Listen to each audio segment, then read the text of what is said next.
Can you actually become a millionaire in Australia on a low salary in 2026 with rents high and everything costing more? Short answer, yes, you really can. And no, you don't need a big pay rise. You don't need rich parents or a lucky crypto punt. You need a plan, a bit of patience, and one boring habit repeated for years. Let me show you exactly how. We've been sold this idea that $1 million is the finish line, a nice round number that means you've made it. But that number does something sneaky to you. It makes you feel behind, because on a normal wage, $1 million feels impossible, so you don't start. And not starting is the single most expensive decision most Australians ever make. Let's be honest about what a normal wage even is. The average full-time figure gets thrown around at about $106,000. That's ABS data, November 2025. But that average is dragged up by big earners. The median full-time worker, the person right in the middle, sits closer to $75,000. That's the wage most Australians actually live on.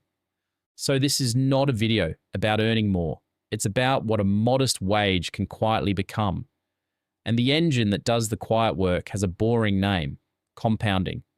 The first move is changing what rich even looks like in your head, because the picture we're sold is a lie, and it's an expensive one to believe. You know the look. The financed ute that costs more than it's worth, the overseas holiday on Afterpay, the European badge bolted onto a base model. It all looks like money, but a lot of it is debt wearing a nice outfit. Meanwhile, the genuinely comfortable bloke down the street drives a 25-year-old Prado and shops at Kmart. Real wealth is usually invisible. That's tall poppy syndrome. We hide the quiet success and flaunt the borrowed kind. If you can let go of looking rich, you free up the money to actually be it. The second move is understanding the one number that beats your salary. It's called your savings rate. Sounds technical. It just means the slice of your pay you keep instead of spend. Say you take home a modest wage and you manage to put aside 10% of it. That 10% invested is the seed. Everything else in this video grows from it. And here's the part that frees you. A high earner who spends every dollar has a savings rate of 0. They build nothing. You, keeping a slice of a smaller wage, are already ahead of them. The third move is where the magic actually lives. You let compounding do the heavy lifting. So let me explain exactly what that word means, because it's the whole game. Compounding is when your money earns a return. Then that return earns its own return. Then that earns more again. It starts slow, then it snowballs. And the snowball gets stupid near the end. Let's put real numbers on it.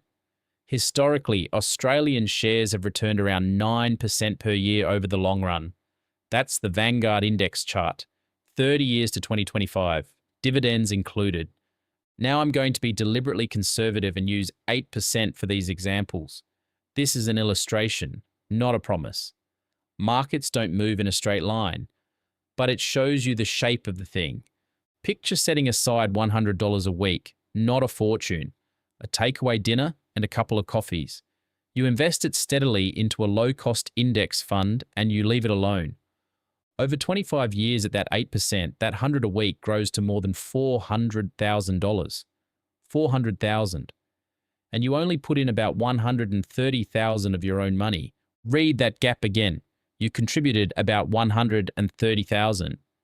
The other roughly 280,000 appeared out of thin air. That's compounding. That's the market doing the work while you sleep. Stretch it to 30 years instead of 25, and that same 100 a week becomes nearly $650,000. 5 extra years. More than 200,000 extra dollars. That's how brutal the back end is.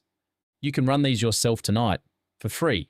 The government's Money Smart website has a compound interest calculator. No sign up, no app, no bloke trying to sell you anything. Just you and the numbers. Now here's the bit that stings a little, then sets you free. The most powerful ingredient in all of this isn't the amount, it's the time. Let me show you with 2 people. Emma starts at 30. She invests 100 a week for just 10 years, then stops completely at 40 and never adds another cent.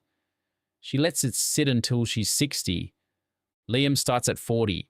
He invests the same 100 a week, but he keeps going for a full 20 years, right up to 60. He puts in twice as much money as Emma did. At 60, Emma has around $390,000. Liam, who contributed double, has about $255,000.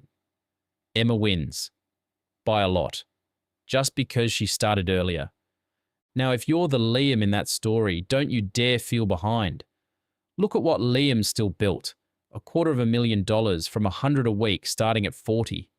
That's the whole point. The best time to start was years ago. The second best time is the second after this video ends. 20 years is still a very long runway for a snowball. The fourth move is the one that saves you from yourself. You automate it. You take the emotion out of investing completely, because emotion is where good investors go to lose money. Here's what a lot of people do. They set up an automatic transfer for the day after payday.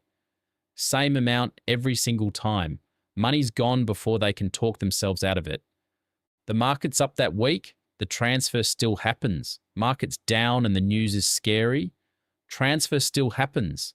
You've already made the decision once, so you never have to make it again. This is the difference between time in the market and timing the market. Nobody can reliably pick the bottom. Not the experts, not the bloke at the barbecue. Staying in beats guessing every single time. And here's something most people miss. You're already doing all of this right now without lifting a finger. It's happening inside your super quietly every single payday. That 12% your boss puts in is being invested and compounded for decades.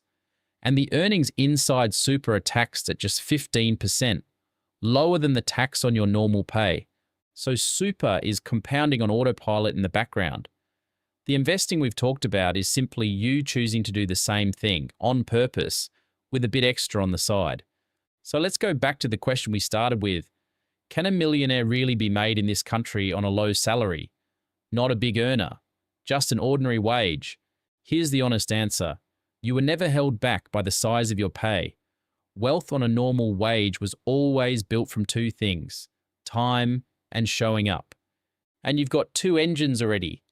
Your super compounding on autopilot, your own investing compounding on purpose.